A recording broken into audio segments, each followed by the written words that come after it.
Uzun bir aradan sonra sizlerle tekrar bir araya gelmenin mutluluğu içerisindeyim. Sizlere en kalbi duygularımla, muhabbetle selamlıyorum. Ilısu Barajı ve hidroelektrik santralinin açılışını yaptık. Dicle Nehri'ne taktığımız gerdanlıkların en büyüğü olan bu eser sulama tesisleriyle Batman'la birlikte Diyarbakır, Mardin, Siirt ve Şırnak illerimizin topraklarına bereket dağıtacak. Santralde üretilecek elektrik de ülkemizin enerji ihtiyacının karşılanmasına önemli katkı sağlayacak. Batman tıpkı çevresindeki Diyarbakır, Muş, Bitlis, Siirt, Mardin, aynen bunlar gibi yıllarca terör örgütünün zulmü altında acılar çekmiş, kayıplar vermiş bir şehrimizdir.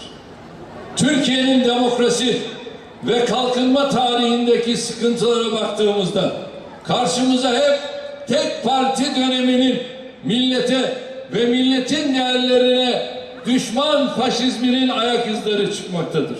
Ne zaman ki ülkede ipler tek parti zihniyetinin eline geçti, işte o vakit hep birlikte sıkıntı çekmeye başladık. Tek parti faşizminin yürüttüğü red, inkar ve asimilasyon politikaları bölgede hiçbir zaman huzuru ve güvenliği sağlayamadı. Bütün yanlış uygulamalar bölgede terör örgütlerinin zemin bulmasına yol açan zehirli bir iklimin gelişmesine yol açtı. Bölgede yaşanan sıkıntıları çözemeyenler, özellikle de 1980 sonrası baskıyla, tehditle, işkenceyle hak ve hukuklarını hiçe saydıkları insanları yerlerinden ederek sorunu daha da büyüttüler. Hükümete geldiğimizde işte böyle bir Türkiye, işte böyle bir bölge fotoğrafıyla karşı karşıyaydık. Hemen kolları sıvadık. İlk iş olarak insanların zihin ve gönül dünyalarında baskıyla ve zulümle özdeşleşmiş olan olağanüstü hali biz kaldırdık. Ardından tarihimizin en büyük yatırım seferberliğini başlattık. Türkiye'nin 81 vilayetinin tamamını da aynı seviyede eğitim, sağlık, ulaşım, enerji, adalet, spor gibi kamu altyapılarıyla donattık. Böylece köyünde, ilçesinde, ilinde hayatını sürdüren vatandaşlarımızın temel hizmetlerden faydalanabilmek için İstanbul'a, Ankara'ya veya benzeri yerlere gitmek zorunda kalmasının önüne geçtik. Vesayetle yürüttüğümüz mücadelede mesafe kat ettikçe milletimizin tüm fertleri gibi burada yaşayanların hak ve özgürlük alanlarını da genişlettik. Batı bize ne diyordu? Bunlar sessiz devrim yaptı. Böyle ifade ettiler.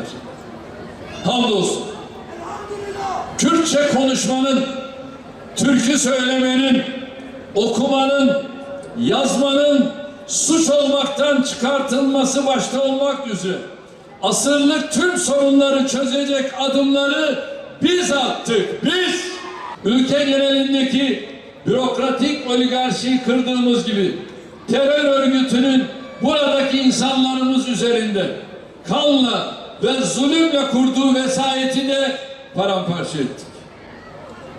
Hem altyapı hem demokrasi bakımından ülkemizin 81 vilayetini de eşit hale getirdik. Çözüm süreci diye akıllarda kalan son bir hamleyle Türkiye'yi terör örgütünün tasallutundan tamamen kurtaracak bir adım daha attık. Amacımız artık bu meseleyi ülkenin gündeminden ebediyen çıkartıp hep birlikte tüm enerjimizi ve vaktimizi asıl hedeflerimize yöneltmemizi sağlamaktır. Her türlü riski göze alarak, her türlü tenkidi göğüsleyerek başlattığımız bu samimi süreç terör örgütünün silahı ve kan dökmeyi seçmesi sebebiyle sonuçsuz kaldı.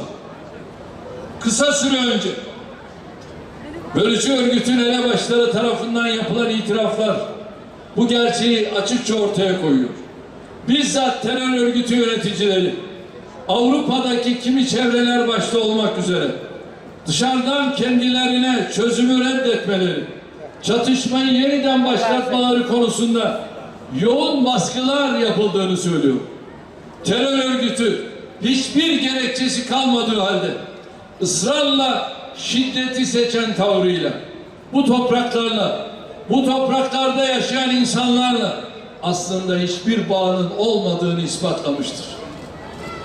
Parayı verenin dilediği gibi kullandığı, dilediği yere saldırttığı, dilediği şekilde yönlendirdiği bu örgüt en çok benim Kürt kardeşlerimin kanını döktü. En büyük bedeli Kürt kardeşlerimize ödetti. Bu PKK'nın, bu HDP'nin, değerli kardeşlerim, bunların dini imanı yok. İşte görüyorsunuz. Türkiye'de hareket alanı kalmayan örgüt şimdi de Kuzey Irak'ı ve Suriye'yi karıştırmaya çalışıyor. Kuzey Irak'taki meşru yönetime bile saldıracak kadar gözü dönen bu azgın ve sapkın güruhun devri artık sona ermektedir. Ne Türkiye'nin ne de bölgenin geleceğinde bu örgütün yeri yoktur, olmayacaktır. Asıl şu soruya cevap bulmamız lazım. Kürt kardeşlerimize yapılan en büyük zulümlerin altında imzası olan partiyle Kürt kardeşlerimizin ismini istismar eden bir parti acaba hangi güç bir araya getirmiş olabilir? Bu soruya verilen samimi ve dürüst cevap Türkiye'nin son 8 yılında yaşadıklarının sebebini de ortaya koyacaktır. Allah! Bismillah!